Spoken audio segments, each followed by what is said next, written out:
Buenas tardes a todos y todas y todes. Bienvenidos a la actividad de Cátedra de Historia de la Psicología que se tituló Polarización y Poder en la Era de los Gigantes Tecnológicos, Retos para la Democracia y Aportes desde la Psicología. Mi nombre es Valeria Sancho, yo soy docente de la cátedra y voy a estar moderando esta actividad. Para iniciar, voy a realizar un comentario introductorio, espero que sea breve sobre algunas de las razones que nos convocan alrededor de este tema para después pasar a presentar a las personas invitadas que nos van a acompañar hoy. Bueno, entonces, un ensayo muy interesante de una escritora de ciencia ficción que se llama Ursula K. Le Guin. Ella advertía que el género utópico raramente ha escapado a las fantasías de control social. En las fantasías utópicas impulsadas por el conductismo radical de mediados del siglo XX encontramos un buen ejemplo de ello. Entonces, bueno, voy a referirme a dos autores de conductismo radical. El primero fue Max Meyer, que publicó un libro que se llamaba La psicología del otro, donde defendía que la libertad humana no era sino el resultado de nuestra ignorancia, es decir, que pensamos que las personas son libres porque en realidad desconocemos cuáles son las leyes universales que gobiernan su comportamiento. Este autor sostenía que la psicología debería ignorar los significados que las personas atribuyen a sus acciones y enfocarse solamente en aquellos aspectos que eran socialmente significativos, es decir, aquellos que eran generalizables para la especie y cuyo dominio facilitaría el gobierno de las poblaciones. En vez de individuos autónomos, según dicha perspectiva, los seres humanos debían reconocerse como organismos unidos en una hermandad biológica que trasciende las voluntades, ideologías y posicionamientos religiosos. De manera similar, en su novela utópica Walden 2, Skinner imaginó un futuro de igualdad social y armonía desapasionada, aunque iliberal.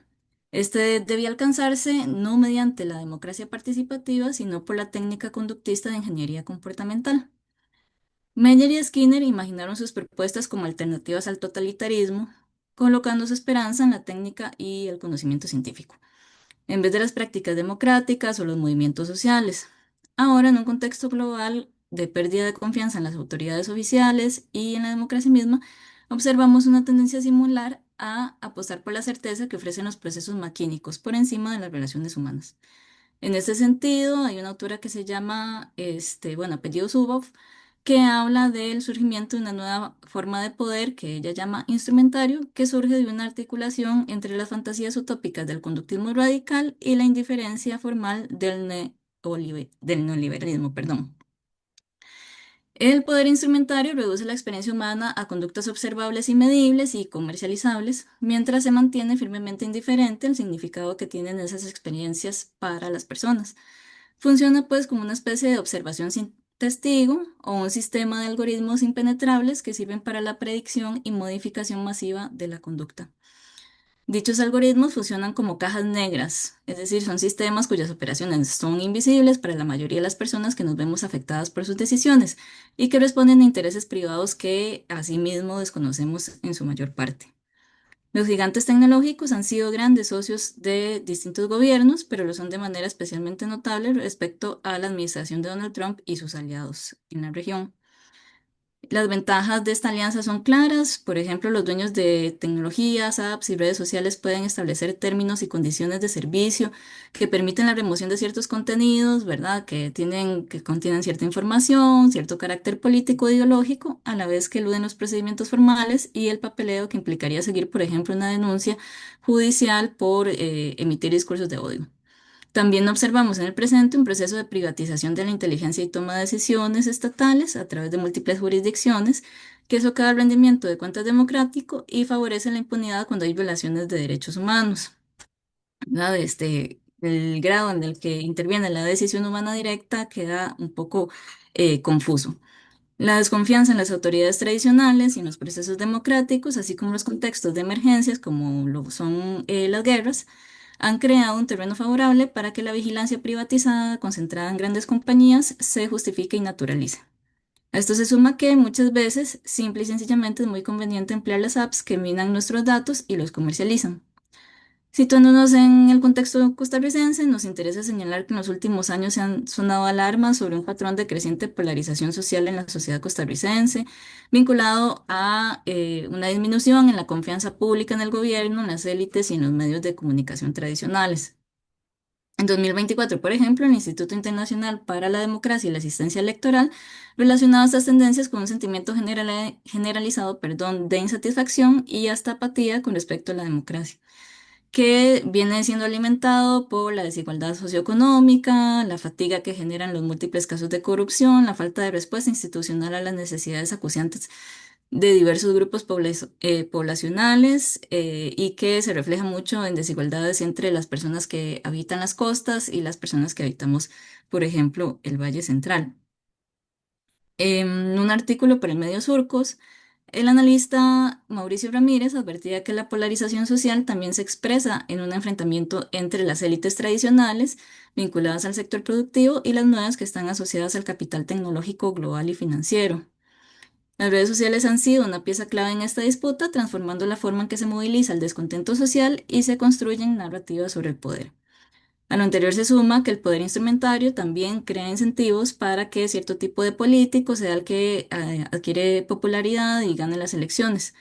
Según plantea Pérez Liñán, hoy en día es muy difícil hacer política sin decir algo radical en redes sociales. Para los líderes de las derechas radicales, la polarización no es un problema, sino más bien un instrumento que sirve para profundizar la legitimación de la institucionalidad democrática, favoreciendo la concentración del poder.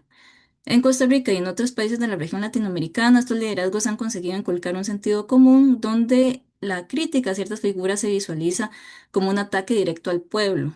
Por otro lado, las élites tradicionales, así como cualquier oposición, indistintamente de cuál sea su bandera política, son señaladas como enemigas del pueblo. La efectividad de esta retórica se refleja en los datos de la más reciente encuesta del CIEP, que encontró que las personas simpatizantes de los dos últimos gobiernos tienen una menor disposición a discutir con personas que simpatizan con la oposición y que también están más inclinadas a considerar que las críticas a sus figuras son perjudiciales para el país. Algo que finalmente es claro es que las tecnologías de modificación masiva del comportamiento no han traído, como se imaginaban estos pensadores utópicos del conductismo, no han traído sociedades más armónicas, pero sí menos democráticas. Para profundizar en estos fenómenos, tenemos a tres personas invitadas que han trabajado estos temas desde distintas aristas.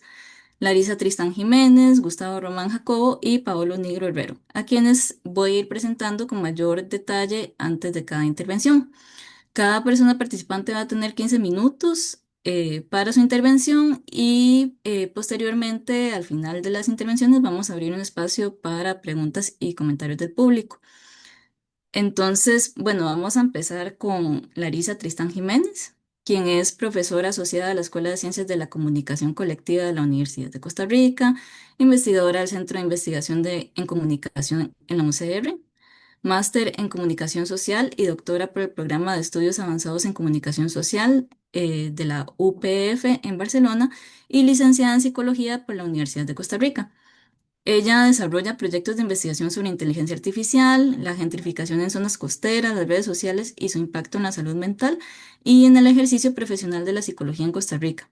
Actualmente se encuentra desarrollando un proyecto de investigación adscrito a Vicerrectoría de Investigación de la UCR que se titula Mi celular sabe cómo me siento, redes sociales y salud mental de personas jóvenes costarricenses de 18 a 22 años. Le damos la bienvenida a Larisa y bueno, tiene la palabra. Bueno, buenas tardes. Muchas gracias a Jorge, a Valeria y a María Andrea por la invitación. Y estoy también muy complacida de compartir con Gustavo y con Paolo. Bueno, es un tema que a mí me gusta mucho porque combina mis dos áreas de trabajo e investigación. Entonces, voy a intentar ser breve porque claramente da para mucho. Dado que esto es un curso sobre historia de la psicología, yo quisiera empezar por situar, ¿verdad? Esta pregunta sobre la polarización y las redes sociales, situarlo en un contexto específico. Como dijo Valeria, yo estoy desarrollando una investigación sobre redes sociales y salud mental en personas jóvenes y a partir, bueno, de toda la literatura que uno tiene que leer para situar su problema de estudio, cosas que ustedes bien saben porque Creo que todavía en psicología llevan 8 cursos de investigación o menos o más, pero bueno, son bastantes cursos. Eh, yo quisiera plantear esta primera pregunta, ¿verdad? ¿Cómo?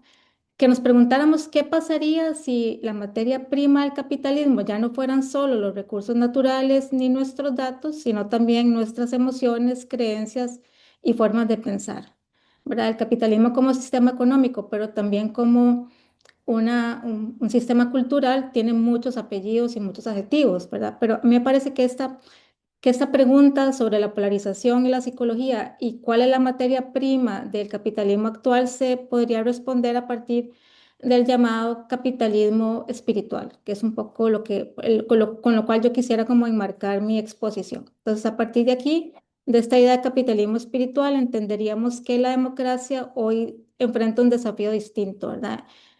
Porque el poder tecnológico ya no solo organiza mercados e información, sino que también organiza subjetividades y identidades.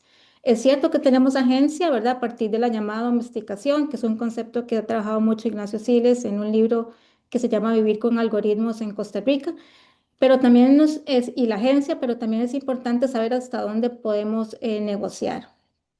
Bueno, esto no quisiera como convertir mi ponencia en una idea contra la tecnología, pero sí para una invitación para mirar con más precisión qué pasa con nuestra vida emocional dentro de ella, ¿verdad? Y cuando ustedes ya ejerzan como psicólogos y psicólogas o psicólogues, van a tener que lidiar con los efectos de este contexto. Entonces yo plantearía como mi exposición a partir de como 4 ideas. La primera es una idea teórica muy interesante de Eva y Luz, que habla sobre el citizen, ¿verdad? Como pueden ver en la pantalla, es un neologismo que lo que hace es juntar el prefijo de psicología con el sufijo de ciudadano en inglés y hace como esta idea de que el ciudadano contemporáneo ya no solo tiene que cumplir con una serie de derechos y deberes cívicos, sino que también como un imperativo moral de ser feliz. Entonces hay como que construir todo un proyecto en torno a la felicidad que puede resultar más bien muy ansiógena, ¿verdad? Porque como dice Sarah Med, la felicidad no es un estado que se consigue, sino es algo del orden de la posibilidad. Luego me gustaría también como entrar en problematizar qué entendemos por polarización en Costa Rica, si realmente podemos hablar de polarización y cómo se manifiesta. Y algo que conecta, el tercer tema conecta muy bien con la introducción que hizo Valeria sobre como los ideales del conductismo positivista, ¿verdad? Que es la relación entre inteligencia artificial, eugenesia blanda. Y por último terminaría con los aportes y desafíos para la psicología. Bueno, primero es esta idea del capitalismo espiritual, ¿verdad? Que es esta idea que ya el capitalismo no solo monetiza con datos y materias primas, sino también con nuestras emociones. Es un marco de estudio que a mí me parece muy interesante porque parte de la idea de cómo como humanos el capitalismo espiritual extrae como nuestras necesidades y nuestras emociones. Pero antes de pasar a eso, creo que también es importante con datos sostener esta idea que Costa Rica es un país muy conectado, ¿verdad? Este es el último informe que producimos en el SICOM sobre redes sociales y plataformas de mensajería. Como pueden ver, TikTok es probablemente la red social que más ha crecido en los últimos años, aunque Facebook sigue siendo bastante omnipresente. El 77% de las personas utiliza YouTube, WhatsApp sigue siendo como también omnipresente en nuestra vida cotidiana y creo que esto nos permite como una introducción para ver que mucho de nuestra cotidianidad y nuestra subjetividad se produce a partir de nuestra relación con las redes sociales. Entonces, básicamente, capitalismo espiritual lo que hace es monetizar de las respuestas a las preguntas que como especie nos hemos hecho a lo largo de la historia, ¿verdad? A mí me gusta mucho este meme de la izquierda porque muchas de nuestras religiones monoteístas se basan en esta idea de preguntarle a la deidad específica cuál es el sentido de la vida, por qué estamos aquí, qué nos hace humanos, ¿verdad? Y ser humano es algo más que solo identificar imágenes con semáforos que luego van a alimentar la inteligencia artificial, ¿verdad? El ser humano es una entidad muy compleja que tiene una serie de necesidades, ¿verdad? Creo que ya para este momento de la carrera, no sé si han visto las necesidades de Maslow, pero yo creo que sí, ¿verdad? Que se dividen como en dos, ¿verdad? Las de supervivencia y las de crecimiento. Y mucho de lo que nos ofrecen las redes sociales, ¿verdad? Detrás de toda la parafernalia tecnológica y sofisticación de las plataformas, es en realidad una manera de acceder a estas necesidades. Por ejemplo, esa necesidad de afiliación, reconocimiento, autorrealización puede venir dado por likes, por pensar que cierto engagement me da validación o que al pertenecer am, o seguir cierto perfil puedo pertenecer a una comunidad.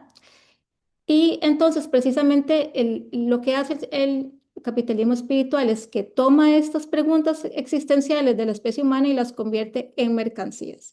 ¿Y por cómo las convierte en mercancías? Bueno, a través de pseudoterapias, coaching, aplicaciones para la mejora personal. Y dice, bueno, usted tiene esta pregunta porque, como dijo Valeria, como especie, ¿verdad? Siempre hemos como tenido esta necesidad de...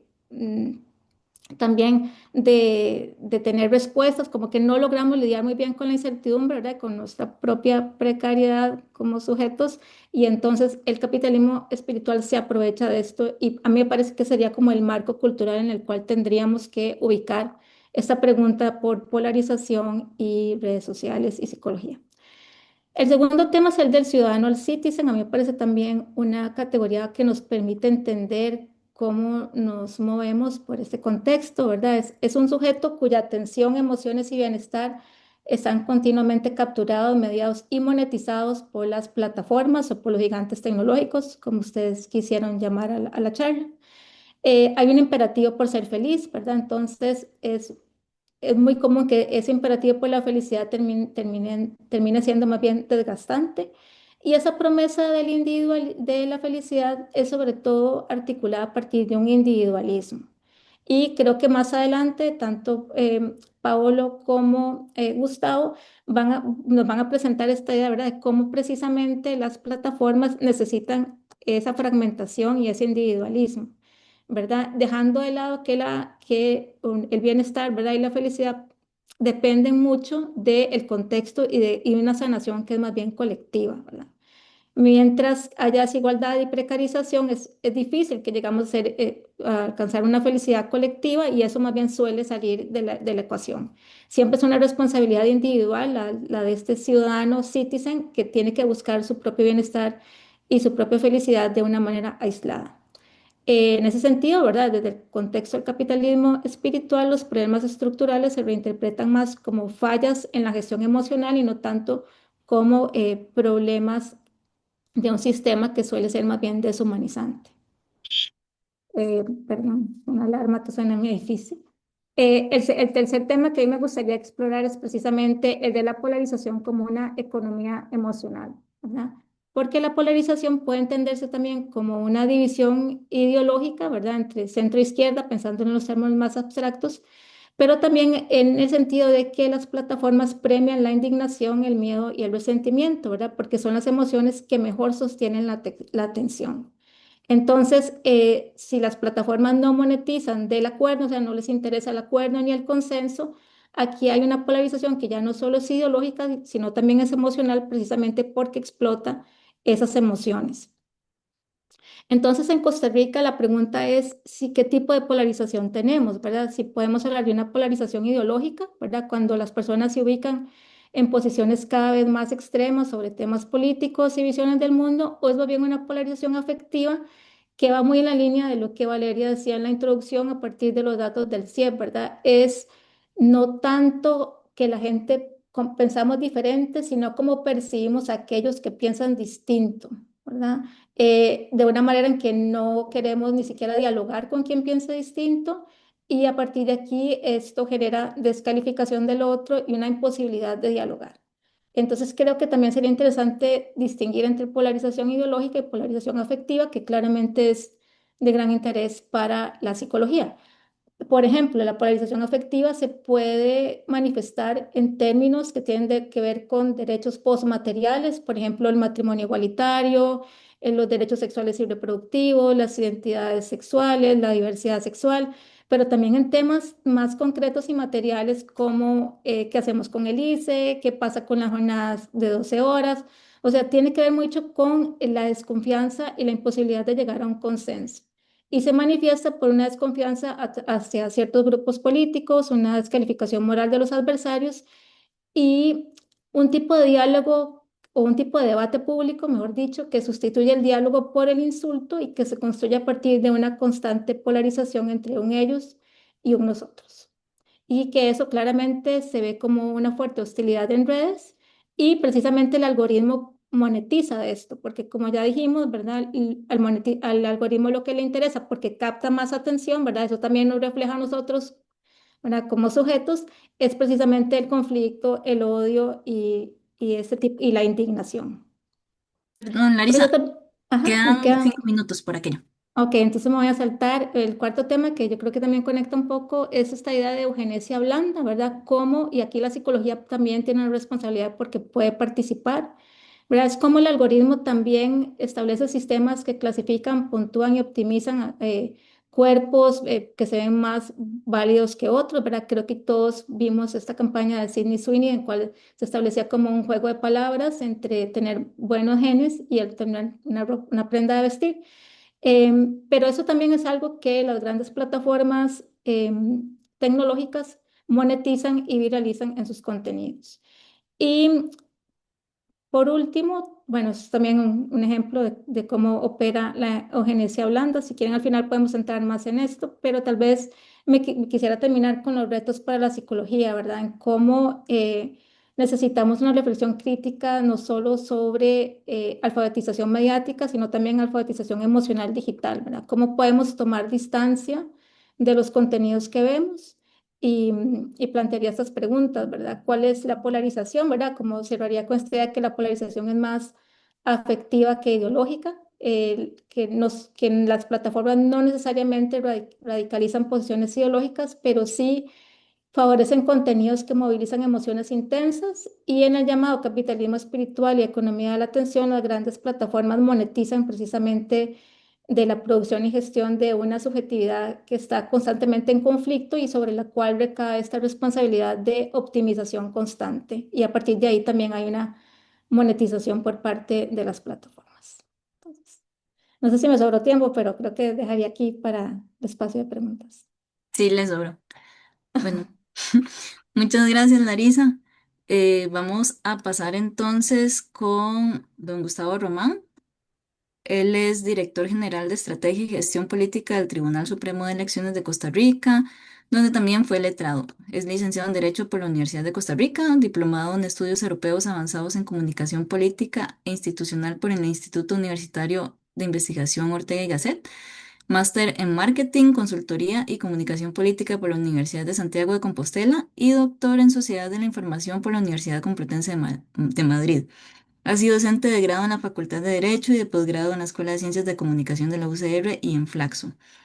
Y ha colaborado, perdón, con el Departamento para la Cooperación y Observación Electoral de la OEA en capacitaciones de combate a la desinformación para varios organismos electorales latinoamericanos, publicado artículos en revistas especializadas en Derecho Electoral y Comunicación Política y es articulista de Página 15 de La Nación.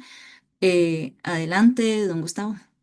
Bueno, muchísimas gracias. Muchísimas gracias por la ayuda y muchísimas gracias por la invitación. Para mí siempre es un gusto muy grande compartir con la universidad, con sus docentes, con sus estudiantes. Em, Me he propuesto desgranar el título que ustedes propusieron en tres partes. Una, polarización y poder, cambiándola. En vez de decir polarización y poder, decir el ejercicio del poder a través de la polarización. Esa sería la primera parte de mi presentación. La segunda parte es hablar sobre lo que ustedes llaman gigantes tecnológicos y finalizar con una reflexión sobre los retos para la eh, democracia. Entonces les pediría que pasemos a la primera pantalla sobre ejercicio del poder a través de la polarización.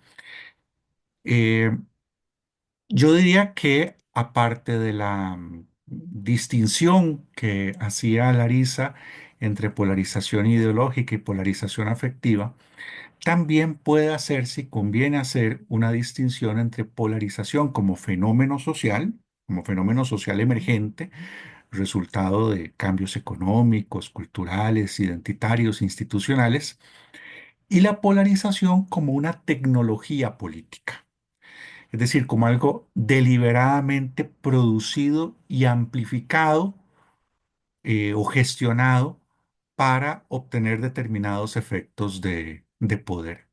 Producido, yo diría entre comillas, pero sin duda alguna amplificado o gestionado para obtener determinados efectos de poder. Fíjense que entonces no se trata de nociones excluyentes.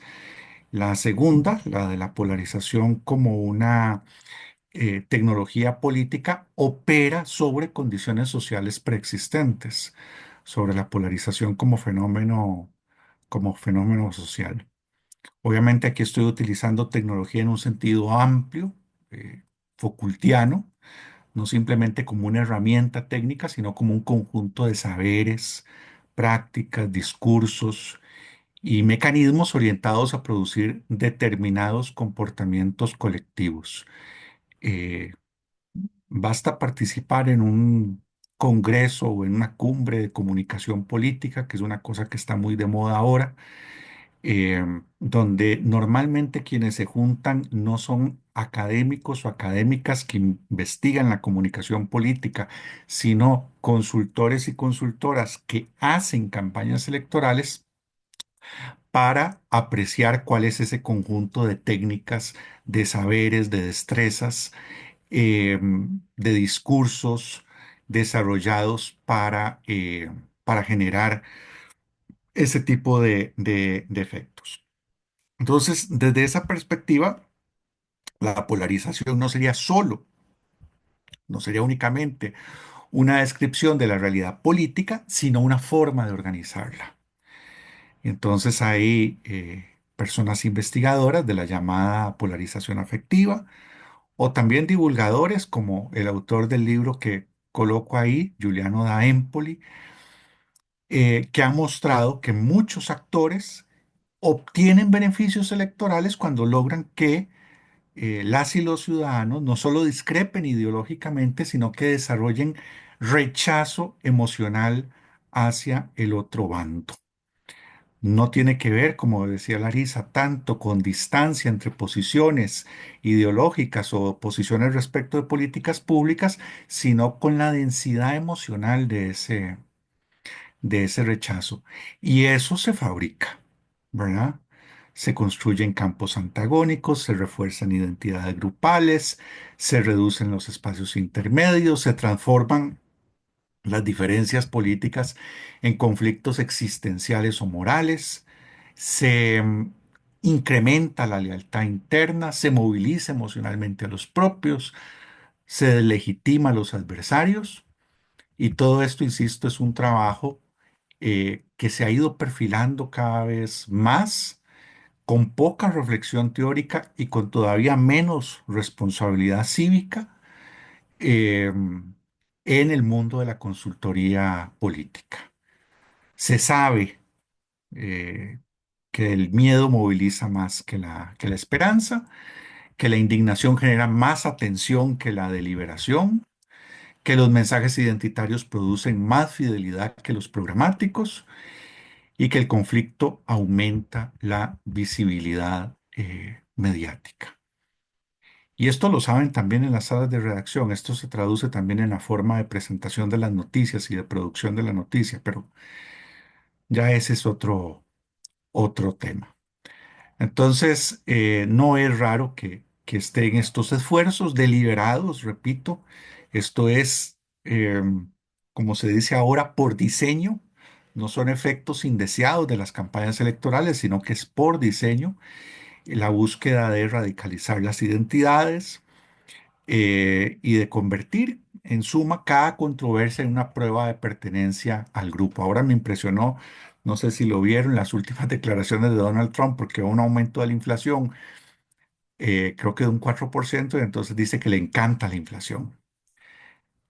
Claro, y eso se convierte en un desafío para el auténtico trumpista salir y poner la cara y decir que también le encanta la inflación. Pero bueno, desde un punto de vista entonces, desde este punto de vista, la polarización deja de ser un efecto colateral y pasa a ser un recurso estratégico.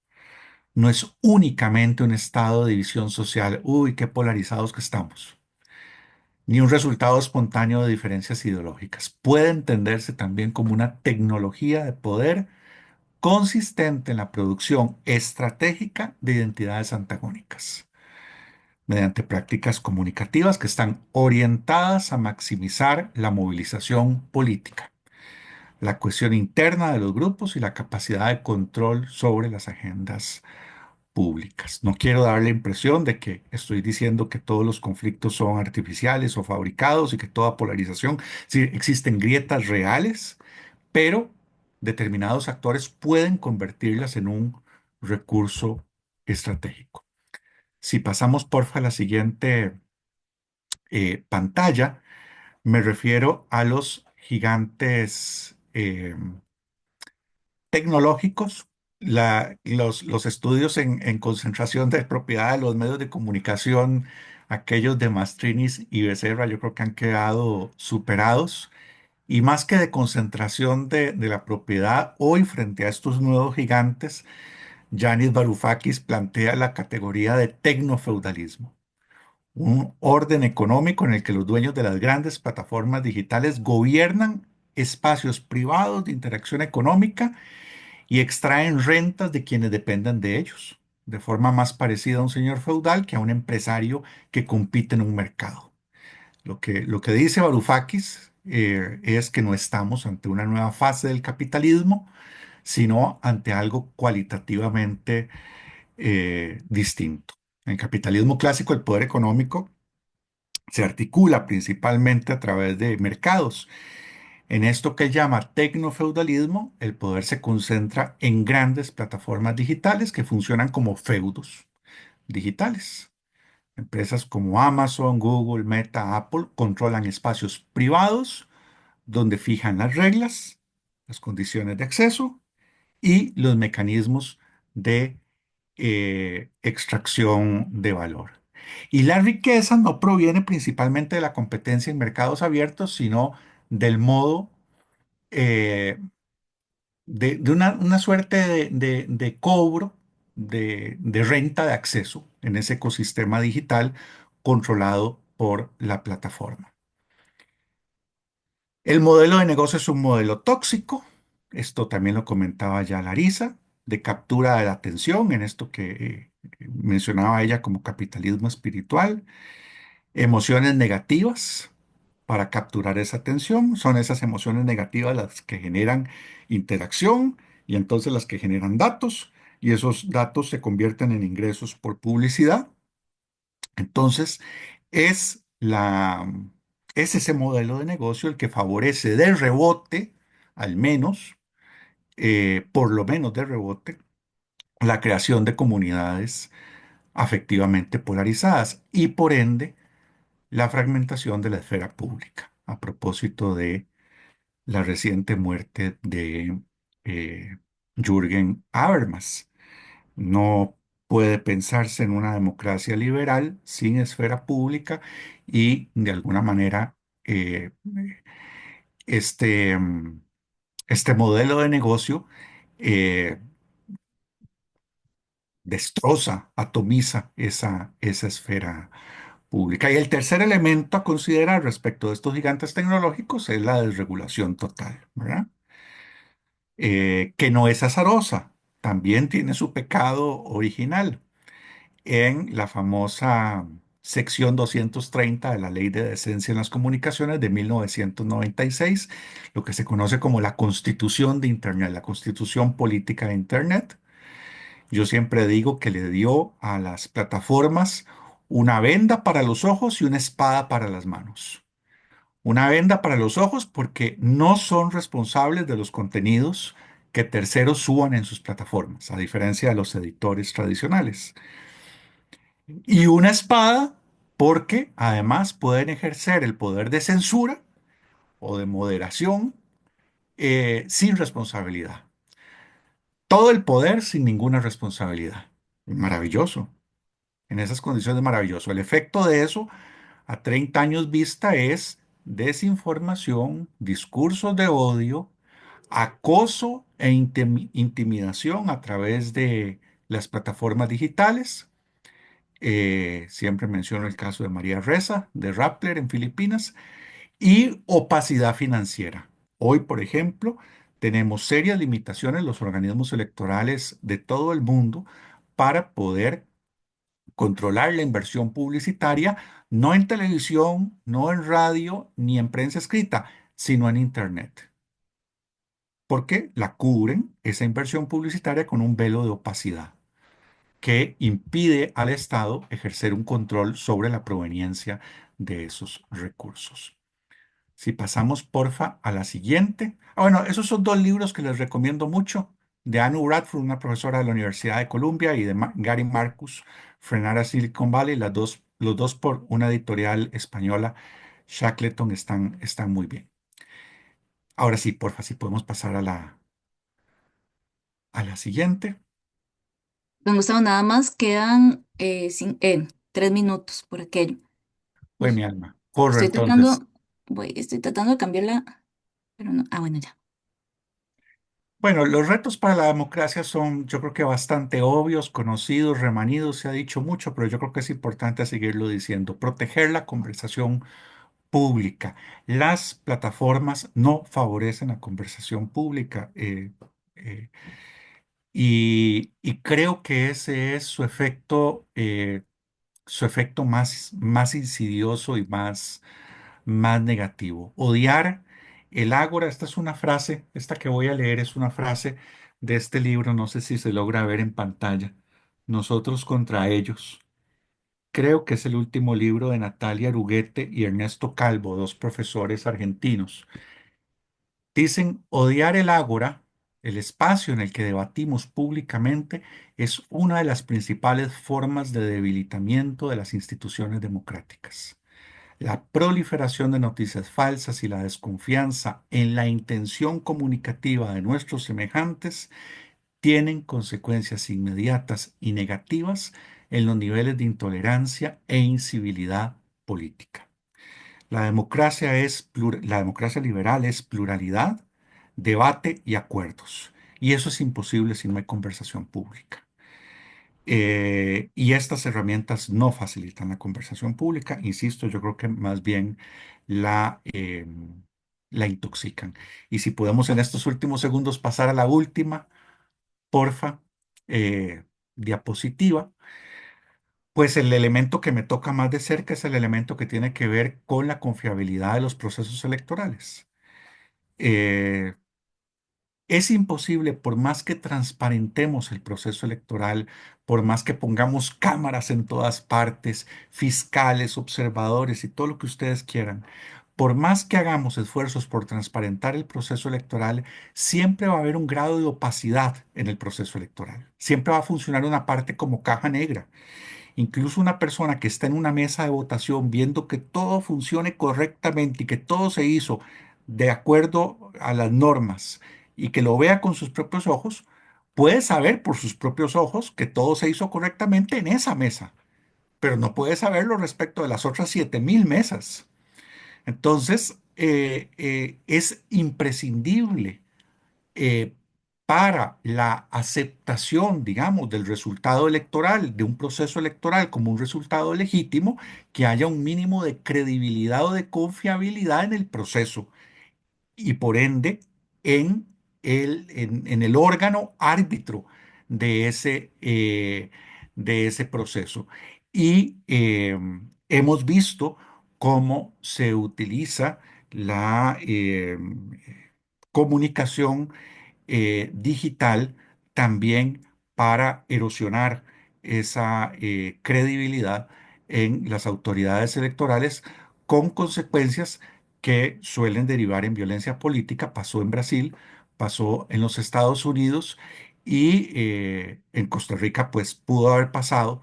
Eh, ya con esto termino. Hay estudios que demuestran que la aceptación y la confiabilidad en los resultados es usualmente, en 30 años de investigación en comunicación política, es usualmente mayor en las personas simpatizantes del partido ganador, lo cual es obvio. Si yo gané, confío más en el árbitro, y si yo perdí, confío menos.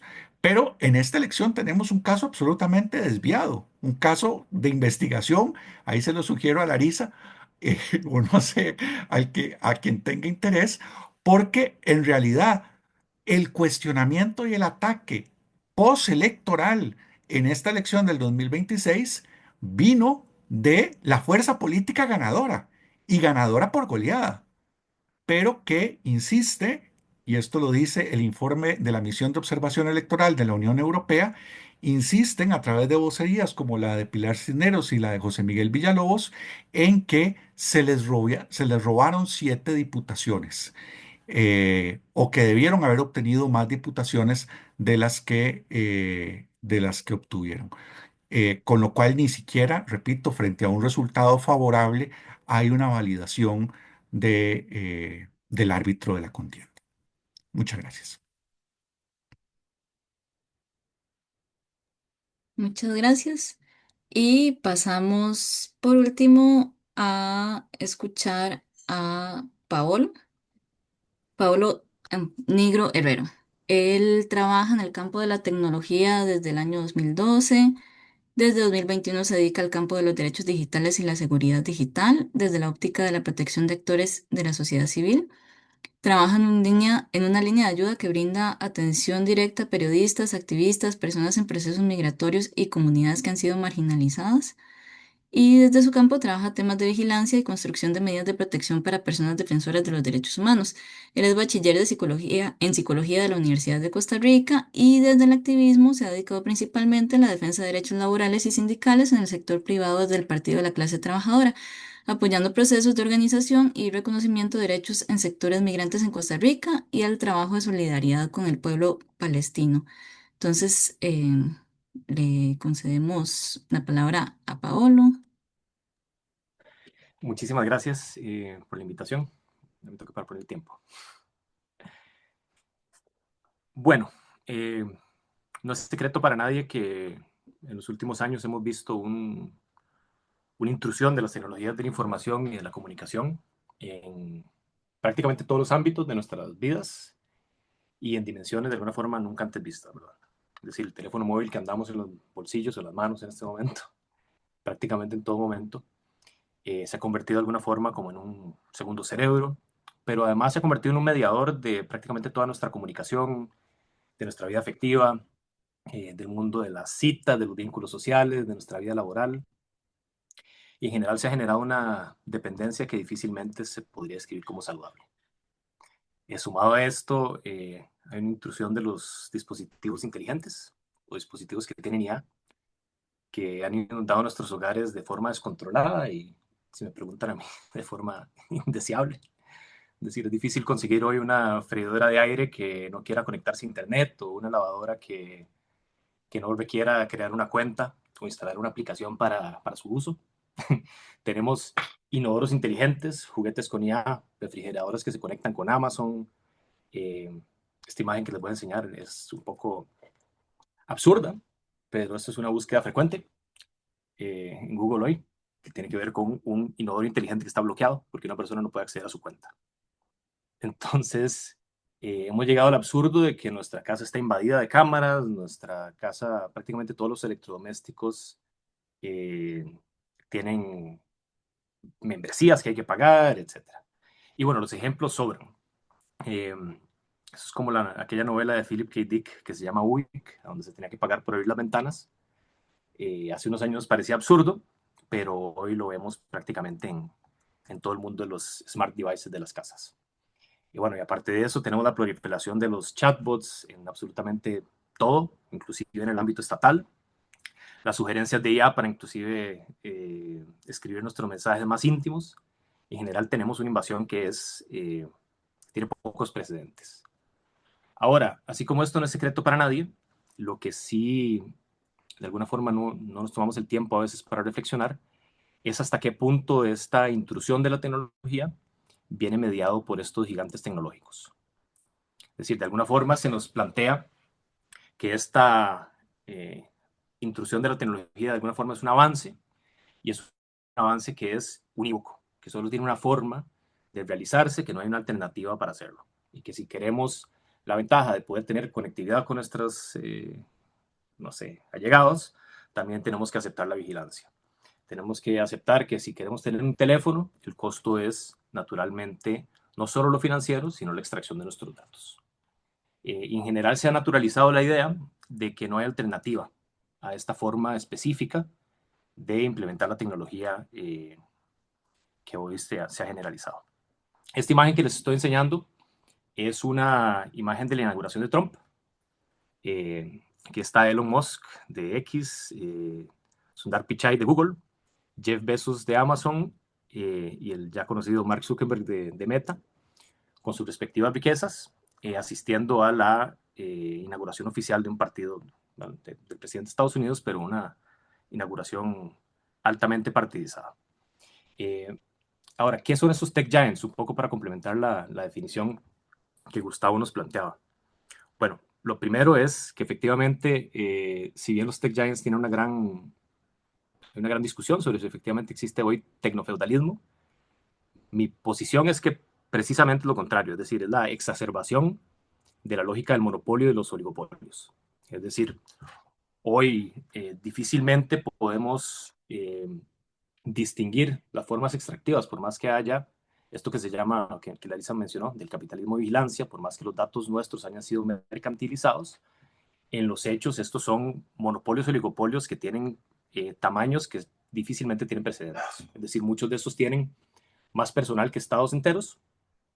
Tenemos monopolios y oligopolios que además están incursionando en contratos estatales de dimensiones nunca antes vistas. Por ejemplo, SpaceX, que es la empresa de Musk, que pasa hablando todo el día a favor de la privatización y demás. Resulta que su principal cliente son fondos estatales e inversionistas. Pero entonces esos son monopolios y oligopolios que, si bien se presentan como novedosos, de alguna forma son la exacerbación de esta lógica monopólica del capitalismo.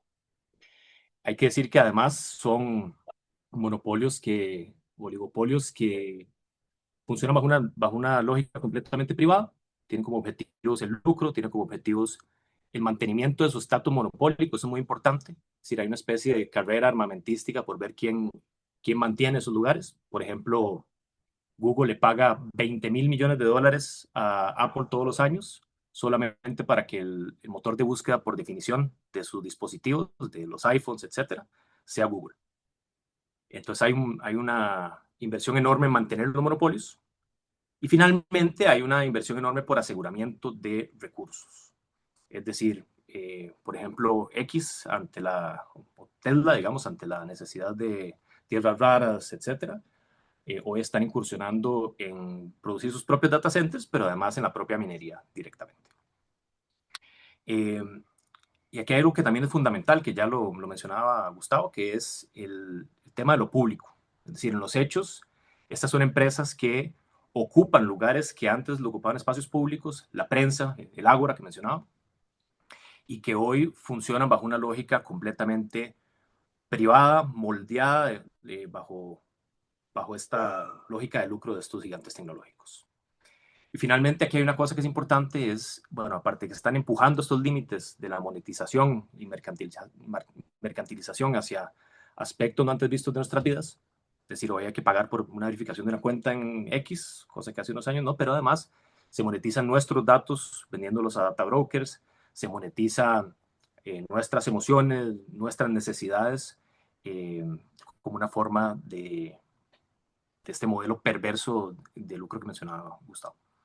Y finalmente hay un borrado de fronteras y colusión con lo estatal y con el complejo militar industrial. Es decir, hoy hay funciones estatales que están siendo tomadas por estos gigantes tecnológicos y a la misma vez hay una colusión, una alianza, digamos, poco transparente entre estos actores y, por ejemplo, los aparatos militares. Entonces, por ejemplo, la tecnología de ICE hoy es una gran fuente de lucro para Amazon, que es quien lo hospeda. Y por otro lado, la privatización, por ejemplo, del programa espacial, hoy lo domina SpaceX, que ha hecho clavos de oro con el programa estatal. Ahora, vamos a hablar de algunos ejemplos de estos problemas. Es importante entender además de que cumplen estos lugares públicos de alguna forma, también esto tiene efectos concretos en la salud mental, en las formas de producción de identidades, de subjetividades, en general en la salud de la población, en la capacidad de agencia de las personas, en el control que tenemos sobre nuestros datos, sobre nuestra vida privada, ¿verdad? Y paradójicamente, las empresas, estos gigantes tecnológicos, constantemente se están desentendiendo de las consecuencias de esto. Un ejemplo, cuando se utilizan plataformas de inteligencia artificial hosteadas en Amazon para desnudar a personas menores de edad, Amazon lo que dice es que ellos únicamente son el proveedor del hosting y que no son responsables de los usos de su tecnología. Cosa similar sucede con Grok, que es la inteligencia artificial de X. Ahora, como ya lo ha mencionado anteriormente, bueno, las plataformas, las redes sociales tienen un modelo de lucro que tiene que ver con la venta de nuestros datos, por un lado, y además ocupa de alguna forma el espacio de la discusión pública y genera lógicas de lucro que además entorpecen esta discusión, generan estos procesos de polarización y lo que hacen es cosechar el engagement, es decir, cosechar las interacciones porque es una forma de generar más datos sobre las personas, pero además de enseñando más anuncios. Tanto Google como Meta, bueno, Meta a través de Instagram, tienen, por ejemplo, condenas al respecto de cuando se han dado cuenta de efectos nocivos para la salud mental, de patrones adictivos en las aplicaciones, etc. Y sin embargo, han hecho caso omiso de esas condenas y han seguido, digamos, produciendo este tipo de interacciones. Otro tema que es importante recalcar sobre las plataformas es el tema de su supuesta neutralidad. Queda claro que es un espacio pseudo público, pero que obedece a una lógica de moderación, de discusión de qué es contenido permitido o no, moldeado completamente desde estos gigantes tecnológicos que además tienen esta relación con los estados. Entonces, un ejemplo es, mucho antes del 2023, hubo, por ejemplo, una movilización para evitar el desalojo de un barrio en Palestina, Sheikh Jarrah, y en algún momento Meta baneó a todas las cuentas que estaban utilizando un hashtag específico en momentos críticos de esta protesta, en momentos críticos de difuminación del contenido de Sheikh Jarrah. De alguna forma se condenó a Meta y lo único que hicieron fue responder que ellos habían tenido un error material, es decir, que alguien cometió el error de banear ese hashtag por considerarlo violento, por utilizar la palabra resistencia de forma reiterada. Un segundo aspecto que es muy preocupante es el tema de cómo estas plataformas además se han vuelto activos de vigilancia. Es decir, aquí ponemos dos ejemplos en Estados Unidos. Por ejemplo, después de que se quitó Roe versus Wade, de este fallo histórico en defensa del derecho a decidir, Facebook fue utilizado por el Estado para generar evidencia y para levantar un juicio contra una madre y una hija por temas de aborto. Lo mismo Amazon, en algún momento hizo sus Ring, que son los timbres con cámara, hicieron una especie de convenio con ICE, con una empresa que le vende servicios a ICE. Aquí tenemos otros ejemplos. Hay toda una coalición que se llama Migrar sin Vigilancia, que está justamente pensado en detener el abuso de estas plataformas y de esta tecnología para perfilar a las personas que están en procesos de tránsito humano. Y tal vez la contradicción más grande la vemos en el ámbito militar. Es decir, si alguien me hubiera contado lo que estamos viendo hoy con el genocidio en términos contra el pueblo palestino, en términos de vigilancia, en términos del uso y abuso de las tecnologías, yo hubiera pensado que era un lector tal vez demasiado ávido de ciencia ficción. Para mencionar un par de ejemplos, recientemente en el Líbano están denunciando cómo se están utilizando drones, utilizando el sonido de niños llorando para atraer a civiles. Muchas de las tecnologías que sostienen estos drones, de hecho, se hospedan sobre Amazon Web Services y sobre Google. Existe un proyecto que se llama el Proyecto Nimbus, en el que el aparato militar israelí le pagó $1.900 millones a un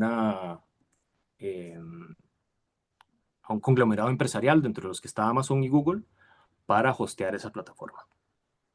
Y de la misma forma, por ejemplo, hay un abuso de la inteligencia artificial que está siendo desarrollada y que está siendo lucrada por Amazon y Google, que están utilizando hoy, por ejemplo, el genocidio como una especie de campo de prueba de sus armas. En este caso, para citar el ejemplo más perverso y evidente, existe un sistema que se llama Lavender, que es un sistema de inteligencia artificial que se hospeda sobre el proyecto Nimbus, es decir, Amazon y Google lucran con él, y que se utilizó para hacer una lista de 38,000 personas en la Palestina ocupada que se llama un kill list, básicamente una lista de personas por asesinar. Ahora, para terminar de entender la perversidad de esto, se combinó con algo que se llama Where's Daddy, que básicamente se decidió bombardear a las personas cuando volvían a sus casas, si estaban con sus familias, en cambio de bombardearlas mientras estaban en el campo de batalla o afuera de sus casas. Entonces, básicamente tenemos un abuso profundo de estas tecnologías, y estas empresas, tales como Meta, Google, estos gigantes tecnológicos, si bien se lavan las manos, tienen las manos embarradas de sangre y están lucrando con el desarrollo, con el abuso y con el uso de estas tecnologías. Ahora, se nos acabó el tiempo, así que para hablar un poco de qué se puede hacer desde la tecnología, desde la psicología, perdón. Yo creo que retomar el estudio crítico de este tema es fundamental. Creo que hay muy poca producción en general de estudios sobre los impactos del uso y la introducción de estas tecnologías. Hay poco estudio en general de los efectos que tiene sobre la salud mental. Bueno, Larissa estaba mencionando su propia investigación. Yo creo que es seguir en ese camino de ver la vista hacia este campo. Pero quería decir que también es importante dos elementos, y con esto cierro. Uno, la psicología tiene la posibilidad también de ayudar a imaginar colectivamente otras formas de desarrollo tecnológico, otras formas de adaptación de la tecnología a las necesidades humanas. Eh, Hoy vivimos en estas utopías reaccionarias o distopías de los tech bros y de alguna forma la psicología puede ayudar a repensar cómo superar eso y cómo crear una tecnología más humana y que respete el principio de agencia, la salud mental y generar la privacidad de las personas. Y finalmente, es importante que se coloque de frente también la lucha contra los efectos nocivos y los abusos de estos monopolios. Es decir, la psicología tiene que trascender el área de solamente estudiar y también pensar un poco en cómo generamos ese impacto, cómo generamos también denuncia sobre esos efectos nocivos de los grandes monopolios de los tech giants. Entonces, reflexionar un poco sobre el impacto de las investigaciones. Se me fue el tiempo, con mucho que decir todavía, pero bueno. Muchas gracias nuevamente. Muchas gracias por sus participaciones. Bueno, a modo de barrido para hacer una pequeñísima integración de las discusiones que se han venido planteando. Bueno, ustedes señalan un proceso, me parece que los tres coinciden en que hay un proceso de privatización de funciones estatales. Bueno, en esto enfatizan más Paolo y Gustavo, tanto por el lado de posibilitar estos espacios de conversación pública como por este otro lado más represivo de la vigilancia, la función militar diría yo policial hasta cierto punto. ¿Verdad? Que han sido mercados en los que se han integrado estos gigantes, digamos, tecnológicos. Ustedes hablan de una comercialización del engagement que se basa en una economía de las emociones, no recuerdo si ese fue el término exacto, pero que básicamente lo que hace es comercializar con los afectos, los deseos de conexión, de pertenencia, de deseabilidad de las personas y también con la dificultad que tenemos como seres humanos para lidiar con la incertidumbre y la precariedad que caracteriza nuestras existencias, ¿verdad? Em, y que pese a que los algoritmos funcionan, pues precisamente con base en que consiguen más reacciones y de alguna manera podríamos decir, entre comillas, son indiferentes, digamos, que precisamente es aquello que provoca las emociones, sí que genera posibilidades para ser instrumentalizado en las plataformas, digamos, por proyectos políticos que se benefician de la polarización social y que pueden exacerbar esta polarización o producirla, bueno, sí, promoverla, digamos. Pese a que esta puede tener también condiciones históricas previas. Bueno, me parece importante también lo que señaló Paolo con respecto a el sustrato material de estas tecnologías, ¿verdad? Y cómo también favorece el extractivismo a nivel global. Y las propuestas que se plantean desde la psicología, desde la alfabetización digital, los estudios críticos sobre los impactos de estos abusos, digamos, de las empresas tecnológicas, la posibilidad de participar en soñando, ¿verdad? Otras formas de adaptar las tecnologías a las necesidades humanas y también desde las funciones de denuncia. Vamos a abrir un espacio para comentarios y preguntas y para que ustedes puedan profundizar en estas discusiones u otras que deseen. Entonces, bueno, abrimos el espacio. Vale, hay una pregunta en el chat de Rebeca Wong. No sé Ok, si leer o no sé si Rebeca querrá hablar. Rebeca, ¿usted quiere hablar? Hola, profe, saludos. La pregunta es la que planteé en el chat, entonces no sé si la leo, pero bueno, era con respecto al uso de los gigantes tecnológicos para producir la polarización ideológica que se comentaba al inicio. Tenía la duda de cuáles serían las causas históricas, institucionales y o epistemológicas. Gracias. Gracias. Entonces es las causas históricas, institucionales y o epistemológicas de el uso de gigantes tecnológicos para la polarización ideológica. Es una pregunta bastante amplia, entonces, si Sí, quieren, yo, escoger. yo de esto que plantea Rebeca, no tengo, por supuesto, la respuesta en toda la amplitud en la que ella lo plantea, pero sí diría que estas nuevas herramientas de comunicación o esta nueva economía de la comunicación lo que hace es exacerbar o potenciar aspectos negativos que ya de por sí tenía eh, el proceso electoral o la dimensión electoral de las democracias. ¿Qué quiero decir? Vamos a ver, el hecho de que la elección de una persona o de una opción requiera para que voten por mí, yo necesite que no voten por usted, por otra persona, crea un incentivo claramente para la caricaturización del adversario, eh, para subrayar sus defectos, minimizar sus virtudes, subrayar mis virtudes y minimizar mis defectos. Eso, digamos, eso no nació con las plataformas digitales. Eso está incentivado de origen, por diseño, por los propios procesos electorales. Igual la personalización de la política. Más que discutir políticas públicas o soluciones concretas a los asuntos, discutimos personalidades, porque lo que elegimos son representantes. Eh, la sobresimplificación de los temas, que es otra cosa que también se señala mucho de los tweets que tienen que ser muy breves y las videos de TikTok que son muy simples. Bueno, pero antes de eso también estuvieron los carteles de la propaganda, digamos, política de los años 40 y 50. Ya se necesitaba sobresimplificar el mensaje, crear lemas, crear eslogans. Entonces, no quisiera trasladar la imagen de que había algo así como una democracia racional y deliberativa propiciada en los procesos electorales y que esto vino a ser arruinado por la comunicación digital.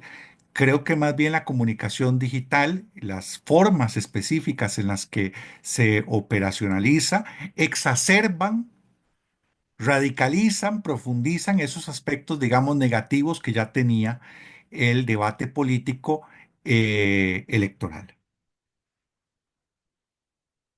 Valeria, no sé si puedo agregar algo a la pregunta de Sí, claro, Rebeca. por favor. Sí, tal vez, bueno, y como dice Gustavo, es una respuesta muy amplia y tal vez no sepamos cómo, pero una pregunta muy amplia y no tengamos como la respuesta precisa, pero tal vez, tal vez como una aproximación sería entender que las plataformas en realidad no tienen valores o su único valor es el mercado. Entonces se van a mover, como dijo Gustavo, se van a mover en donde se esté moviendo la cultura política y la cultura en general. Entonces, hace unos años, cuando había el llamado wokeism o una tendencia más progresista a nivel democrático, las plataformas tenían moderación de contenidos, tenían entre sus propias empresas, por ejemplo, Meta, tenían iniciativas de igualdad e inclusión. Cuando hay este cambio, ese giro autoritario, entonces ya de repente es lo contrario, ¿verdad? Y lo podemos ver, por ejemplo, esa foto que proyectó eh, Paolo de todos los Tech Bros en la inauguración de Trump. Da igual quién sea el presidente, ellos se van a mover. Tal vez si veamos, como Peter Thiel sí tiene como una propuesta más autoritaria y como de una cuestión más religiosa, pero en realidad ellos se van a mover en donde se mueva el zeitgeist cultural del momento. Tal vez voy a permitirme una pequeña anécdota, y no con eso no estoy exculpando al gobierno de Biden o diciendo que era diferente, pero cuando empezó la pandemia, creo que Gustavo está familiarizado con esta herramienta, una herramienta que promovió Meta que se llamaba CrowdTangle. Entonces uno podía capturar, era como una herramienta que Meta ponía a disposición de ciertas instituciones y universidades y le permitía a uno capturar datos de Facebook y luego de Instagram. Y era un poco como en esta relación de ir en contra del escándalo de Cambridge Analytics y promover una relación entre academia y las plataformas y el conocimiento. Eso se terminó con la era de Trump. Meta lo recortó y la persona que nos hizo a nosotros la capacitación en la herramienta, porque nos hizo una capacitación en media pandemia por Zoom, nos comentó que había sido despedida. Entonces, figuras que antes existían en las plataformas como moderación de contenidos, remover contenidos ofensivos, vigilancia de hate speech, ahora no existen. Por ejemplo, lo podemos ver en Twitter, que ahora que se llama X, es muchísimo más tóxica que cuando el dueño no era Elon Musk y ya no tiene la moderación de contenidos que tenía antes. Ahora tiene esta inteligencia artificial que se llama Grok, bajo el entendido de Elon Musk de que la plataforma se autoverifica a sí misma, ¿verdad? Como que los propios usuarios utilicen a Grok para verificar contenidos, que es un paralelismo del mercado que se regula a sí mismo, ¿verdad? Entonces, con respecto a la pregunta de Rebeca, creo que tendríamos que entender que ellos van a reflejar por donde se esté moviendo la cultura política o económica dominante, porque piensan que ahí es lo que más rédito les va a dar. Y por ellos quiero decir los gigantes tecnológicos. Gracias. Paolo. Yo, bueno, me parece muy bueno la intervención de Larisa. Yo nada más quería agregar a eso, por ejemplo, el mes pasado, Meta despidió a 8.000 personas, que eran personas de su equipo de contenido. Ya el año anterior había despedido a prácticamente todo su equipo del sector de derechos humanos. Y en general, todas las plataformas de Meta y X están justamente girando a reemplazar la moderación por personas con el tema de verificación de datos, de si los datos son veraces o no, y girando hacia un modelo de eso, de poner las IAs a hacerlo, que es una catástrofe, porque además, por ejemplo, hablando del caso de Grok, Grok es explícitamente una IA anti-woke. O sea, que Elon Musk, desde la consolidación de Grok, lo creó como una IA para contrarrestar el wokeismo entre las inteligencias artificiales, como si existiera tal cosa. No, qué sé yo, Timothy Gebru denunció, Google tiene, las ideas de Google, por ejemplo, tienen improntas racistas, clasistas, aporofóbicas, etcétera. Y aún así Musk quiso irse más a la derecha. Y lo que nos propone, por ejemplo, X hoy, es que las personas etiqueten el contenido peligroso. Entonces, cuando una persona, pongo un ejemplo de la línea de ayuda en la que trabajo, una persona en un contexto donde la homofobia incita violencia y criminalización, alguien publica que es una persona sexualmente diversa, publica fotografías, etcétera, y lo que nos propone Musk es que pongamos que la homosexualidad no es un crimen, como un contracomentario, lo que se llama community notes. Entonces es muy grave lo que está pasando en general con la regulación. Pero yo sí quería decir con lo que decía Larisa, es cierto que las plataformas digamos, son pragmáticas en el sentido de que siguen el lucro y no tienen, digamos, compromisos ideológicos fuertes, pero yo sí creo que esta distopía de los tech bros tiene aspectos ideológicos bien consolidados. Es decir, es un poco una distopía a donde una utopía reaccionaria, donde la única forma de desarrollar tecnología es con ellos al frente, a donde la única forma de regulación tiene que ver con el mercado, como ya lo mencionó Larisa. Entonces yo creo que de alguna forma, y tenés productores muy activos como el fundador de Palantir, como Peter Thiel, etcétera, que hay todo un sector de tecnólogos que, por ejemplo, se les hace más difícil entender, se les hace más difícil pensar que puede haber, por ejemplo, transporte público, y más fácil pensar que puede haber un ejército de carros en túneles subterráneos de Tesla, que en cambio el tren. Se les hace más fácil pensar en ir a minar al espacio, que es ahí la reciente adquisición de X, que se volvió pública la empresa, perdón, sí, de X, SpaceX, tiene que ver con minar el espacio por no poder ni siquiera pensar tecnologías limpias. Entonces, de alguna forma, yo sí creo que si bien giran un poco con ese zeitgeist, sí hay una impronta eh, donde solo una minoría tiene que tener recursos, a donde no hay ninguna alternativa al capitalismo, a donde no hay ninguna alternativa no se pueden imaginar un mundo sin tech bros. Un poco es eso, sin tech bros al frente más bien. Entonces sí es muy grave. Gracias. Bueno, voy a leer otra pregunta que está en el chat.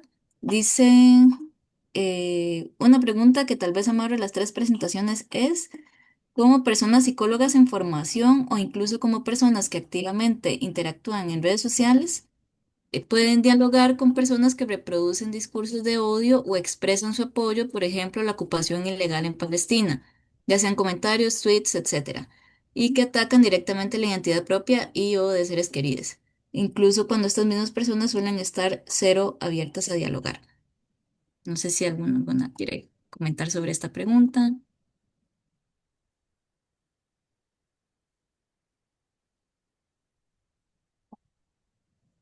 Y hay otra, mientras tanto, a ver si, que dice, quería saber en este caso de la polarización de los gigantes tecnológicos, ¿qué puede hacer la persona promedio para protegerse de dichas prácticas sin conservar su privacidad y datos? Más que nada porque dichos gigantes poseen mucho poder sobre las personas y a veces simplemente desconectarse para no ser víctima de dichas prácticas implica desconectarse del mundo y caer en aislamiento. Ah, yo puedo coger esa para evadir la anterior, que es la más complicada. Ujú, adelante. No, y además para hacer publicidad en el Tribunal Supremo de Elecciones, en el IFET, que es el Instituto de Formación y Estudios en Democracia, desarrollamos un curso online y autogestionado que se llama Ciudadanía Digital Responsable. Y el primer módulo de ese curso está precisamente dedicado al tema del autocuidado, digamos, de los propios datos, de la huella digital, de la privacidad, con recomendaciones prácticas concretas de uso de las distintas plataformas. Entonces, remitirlas y remitirlos ahí por si tienen interés en ese tema. Gracias, Paolo. Sí, sumado a lo que te Gustavo, yo creo que es importante también entender que hay otras tecnologías hoy, o sea, no solamente las que podríamos imaginar distintas, sino que, por ejemplo, existe todo esto del Fediverso, que son redes sociales federadas, existen plataformas alternativas de mensajería, existen alternativas seguras a muchas de estas tecnologías que de alguna forma nos tienen de rehenes. Decía Cory Doctorow, un tecnólogo, que Meta no tiene usuarios, tiene rehenes. Y un poco es eso, hay un proceso de que se vuelve tan crítico para la discusión, uno se siente tan ostracizado así si no participa de esos espacios, que termina rehén de las plataformas. Pero hay hoy una serie de tecnologías que pueden, digamos, presentar alternativas. Y quería responder nada más a lo del diálogo. Yo creo que eso es un reto enorme y uno de esos llamados a estudiar desde la psicología tiene que ser ese. Creo que no hay una sola persona que esté conectada aquí que no haya tenido un desencuentro profundo con seres queridos, ya sea por las vacunas, ya sea por las elecciones, ya sea por los microchips, qué sé yo. Eh, y por si existe el calentamiento global, etcétera. Y creo que hay que tener mucha paciencia, eh, pero sería muy importante que hagamos una reflexión como más a fondo de cómo hacer eso, porque en general los procesos de polarización tienen esta característica, que son muy difíciles de deshacer. Ya cuando hay un proceso donde estos discursos de odio calan, donde hay una desconexión completa con temas específicos, es muy difícil siquiera llegar a un punto de diálogo. Entonces me gustaría mucho más bien como escuchar si podemos pensar algo para eso. Gracias. Larisa. Bueno, creo que mi primera reacción a la pregunta de Sebastián sería ¿para qué quiere dialogar con alguien así? Pero no, ya en serio, como desde el punto de vista de la psicología, es muy difícil. Yo creo que aquí John Oliver, ¿verdad? El comediante John Oliver tiene esta máxima que dice, nadie ganó un debate en redes sociales. Entonces, mi primera pregunta a su pregunta es, ¿esa discusión o ese diálogo o esa conversación? Bueno, yo no sé si necesariamente habría que tenerla en redes sociales, ¿verdad? Entonces, porque en redes sociales nos vamos en un rabbit hole, ¿verdad? Que la propia plataforma está monetizando de eso y luego se mete otra persona. Entonces, no sé si para desarticular esa incapacidad de diálogo, el escenario más adecuado sea redes sociales. Lo segundo que a mí me gustaría decir también es que aquí hay que aplicar lo que dice Sarah Med, bueno, no es una frase de ella, pero creo que aplica de elijamos nuestras batallas, ¿verdad? Y aquí eso conecta mucho con un principio de la comunicación política, ¿verdad? Gustavo sabrá mejor que yo de esto, en el sentido de Lakoff y Johnson. Creo que en algún momento de la carrera se lee ese libro todavía. Bueno, él habla en su libro Creo de que No sí. pienses, en su libro de No pienses en un elefante, él dice que cuando nosotros queremos intentar posicionar un tema y un punto de vista que sea más dialógico, que sea, digamos, más comunitario, ¿verdad? Que sea más dialógico, porque una característica del autoritarismo es que quiere una realidad homogénea, con un único punto de vista. Entonces, si nosotros queremos impulsar realidades que permitan lo que es la democracia, que es el diálogo en el disenso, porque si todos estuviéramos de acuerdo seríamos una dictadura. Si queremos proponer como un escenario en el que distintas personas pongan su punto de vista, nuestras energías tienen que ir al centro, ¿verdad? Ni intentar seguir hablando, ¿verdad? Como seguir intentando como hacer crecer a aquellas personas que apoyan un diálogo constructivo, pero también entender que hay sectores que son impenetrables, ¿verdad? No desde un lugar de condescendencia ni de descalificación, probablemente podemos llegar ahí, pero no necesariamente esa tiene que ser nuestra energía principal.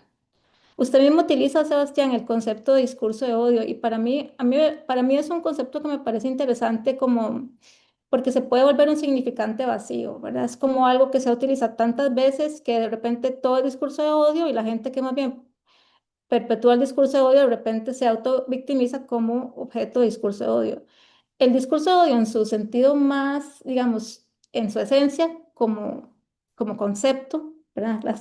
Perdón que siempre hablo con los conceptos, es que, bueno, el odio es una emoción que todos los seres humanos tienen. El discurso del odio es un uso político de esa emoción. Entonces, yo creo que el primer acercamiento a estos grupos que tienen como una posición tan férrea es entender que mucho de lo que motiva esa posición es emocional.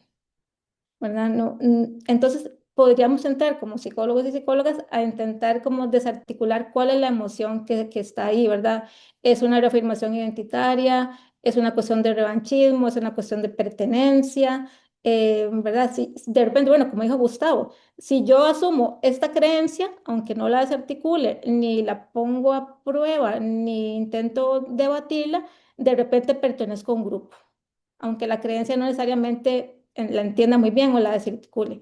Entonces creo que también, habiendo dicho eso, de que hay que ver dónde ponemos nuestros recursos, pero creo que una respuesta más diplomática y más, digamos, alineada con la psicología es entender que muchas veces lo que está detrás de esas posiciones tan férreas es una emoción y que está sirviendo un propósito y mantener esa posición retroalimenta la emoción que al mismo tiempo permite satisfacer alguna de esas necesidades que, bueno, que vimos al principio.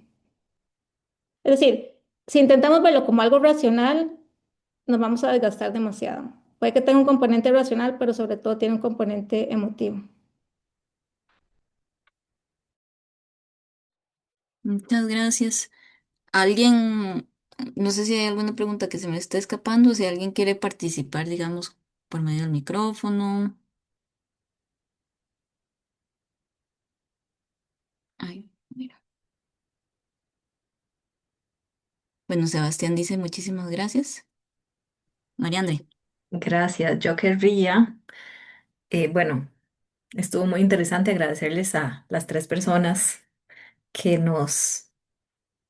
que nos brindaron como sus reflexiones hoy, pero particularmente quería pedirle a Lara si puede hablar de ese tema que no le dio chance de hablar y que yo estaba súper enganchada. Entonces, tomarse unos minutitos para contarnos sobre eso. ¿Cuál sería que me falta? No, creo que al final pasé por encima, pero no sé si en Creo, algún. no fue Eugenesia Holanda que le pasó como Ah, rapidito. bueno, sí, la eugenesia holanda le pasé por encima. Yo creo que, bueno, la eugenesia holanda es como la contraparte más suave, como su nombre lo dice, de la eugenesia dura, ¿verdad? Que es cuando es esta idea de que hay que optimizar a la especie a partir de ciertos cuerpos y ciertos fenotipos y que su expresión, bueno, pues más clásica y más fehaciente fue el nazismo.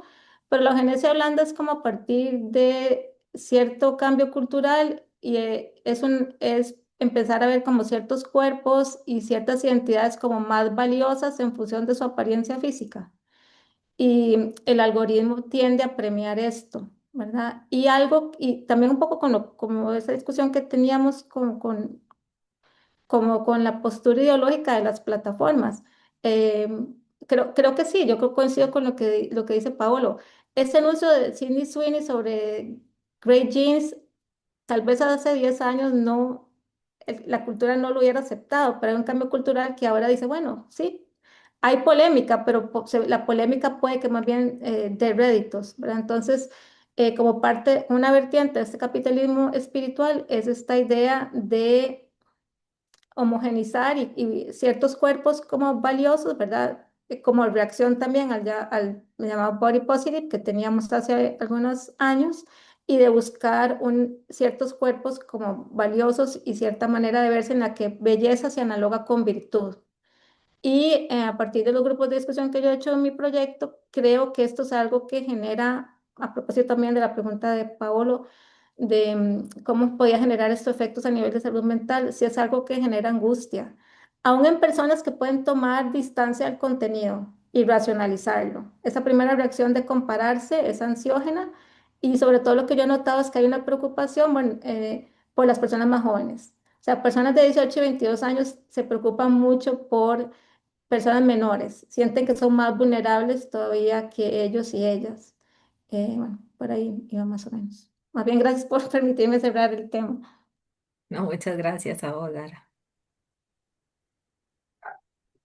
Sí, estaba muy interesante y estuvo muy triste que quedara cortado. Bueno, si no hay ninguna otra pregunta, a mí me gustaría colar una pregunta mía con respecto a estas políticas que se están impulsando a nivel internacional y que de hecho me parece que ha habido por lo menos un proyecto de parte de una diputada del PUSC en Costa Rica para limitar el acceso de personas menores de edad a redes sociales con base precisamente en este tipo de preocupaciones como las que mencionaba Larisa. Em, y que, bueno, a lo que yo tengo entendido implicaría que haya controles de identidad para todas las personas que utilizan aplicaciones. Entonces, quería saber sobre la opinión de ustedes con base en lo que hemos conversado con respecto a este tipo de políticas.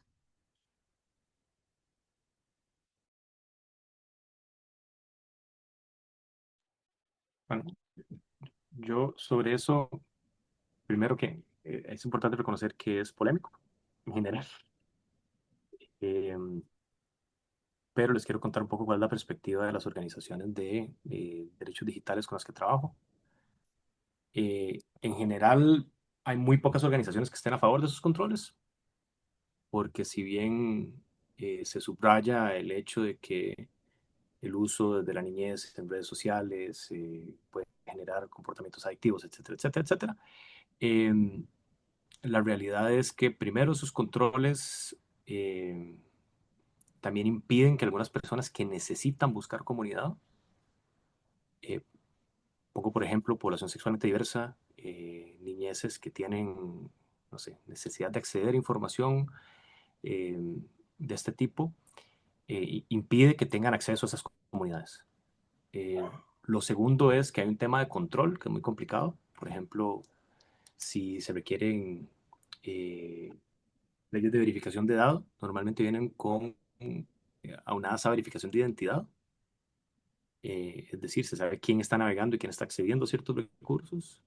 Y en lugares a donde la evidencia digital se utiliza inclusive para penar a las personas, como en el caso que les enseñé de Estados Unidos, esto es eh, una espada de doble filo.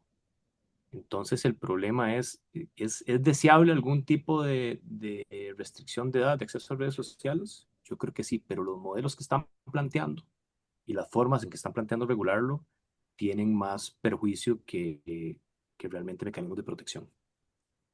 Sí, igual si quieren algunas fuentes de estas discusiones, les puedo pasar ahí como el posicionamiento de estas organizaciones. Ahí nada más colo aquí una cuestión. Eh, hay unas guías para quienes quieren como acceder a estas otras tecnologías alternativas de mensajería, de redes, etcétera, que les puedo facilitar si lo desean. Sí, porfa. Larisa. Bueno, yo creo que yo estaría de acuerdo con Paolo en el sentido de que la prohibición, sobre todo nosotros bueno, ustedes que estudian como el comportamiento y la personalidad humana, la prohibición nunca ha sido efectiva. Al contrario, creo que podría más bien estimular una conducta. Pero además es muy peligroso porque pone toda la responsabilidad en los usuarios, ¿verdad? Cuando en realidad hay un algoritmo que, como ya dijimos, privilegia ciertas cosas y ciertas conductas. Por ejemplo, esta idea de Meta de que ahora los DMs en Instagram no estén cifrados, porque con eso quieren detener Mm, el acoso infantil. ujú. Mm, Eso es a mí me parece que es una excusa para que violenta la privacidad. Hay otras maneras de hacer las redes un espacio más seguro que pasan en mucha medida por una mayor responsabilidad de las plataformas y una moderación mayor de las plataformas. Si se establece esta prohibición, creo que recae toda la responsabilidad en los usuarios. Pues sí, digamos, hace poco se condenó a Meta a pagar millones en un juicio en el que se decía que había favorecido el suicidio de un adolescente, me parece. Hubo como dos sentencias, una para un caso particular y otra para una tendencia general. Está muy bien, está bien, genera jurisprudencia, pero para los billones que genera Meta, la condena es mínima. Más bien pueden incluso hacer como cambiarlo en términos de relaciones públicas y serviles. Yo creo que el debate es más profundo, ¿verdad? Y en cierto modo las redes sociales reflejan tendencias culturales. Hasta que no haya un cambio cultural con respecto a cómo vemos los cuerpos y su relación con el bienestar, con todo esto de eugenesia blanda, va a ser un trigger emocional para ciertos sectores y no pasa simplemente por la prohibición. Gracias, Larisa. Gustavo, ¿usted quería plantear algo? Es que lo veo con el micrófono abierto. Bueno, sobre ese tema yo no estoy documentado y prefiero no dar una opinión. Hemos propuesto desde el Tribunal Supremo de Elecciones regulación, pero no en la dirección de restricción de acceso a personas según su edad, sino de transparentar la inversión publicitaria, la inversión propagandística en plataformas digitales. El entonces presidente Chávez y su red de repetidoras explícita y reiteradamente han mentido, han dicho que la propuesta del Tribunal Supremo de Elecciones es para prohibirle a las personas que opinen sobre política en redes sociales. Eso es un absurdo. Es para que todos tengamos derecho a saber quién está pagando por la propaganda digital en las plataformas. Y la otra propuesta, que no es del tribunal, que es de la exdiputada Vanessa Castro de la Unidad Social Cristiana, pero que fue desarrollada con apoyo técnico del tribunal y que el tribunal respalda, es para regular el uso de inteligencia artificial en la propaganda política. sin inventar el agua tibia, sino básicamente adaptando algunos contenidos ya aprobados en legislación europea. De acuerdo. Bueno, vamos a ir dándole cierre a esta actividad. Les agradezco mucho a las personas participantes y a quienes se conectaron para escuchar. Fue un espacio realmente provechoso. Y nada, o sea, queda muy claro que tenemos que seguir conversando sobre esto, que dicha que pudimos tener este espacio con tantos matices y con que ustedes mostraron tantas complejidades sobre los temas. Y esperemos que podamos seguir dialogando. Buenas noches. Muchas gracias, buenas noches. Muchas Muchas gracias por la gracias. invitación. Buenas noches. Buenas Muchísimas noches. gracias. Hasta luego.